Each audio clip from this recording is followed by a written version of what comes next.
السلام عليكم.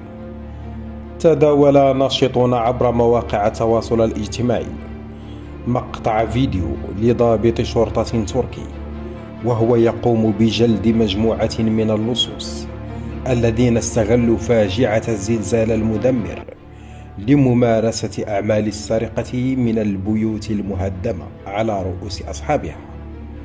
وبحسب الفيديو المتداول الذي رصدناه، فقد ظهر أحد ضباط الشرطة وهو يضرب 3 من الرجال الموقوفين بالحزام.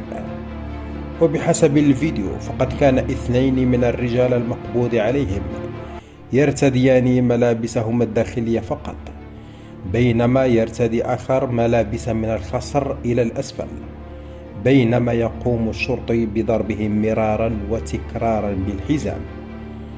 وأظهر الفيديو صراخ الرجال ال3 من الألم وهم يتوسلون من أجل وقف الضرب المروع.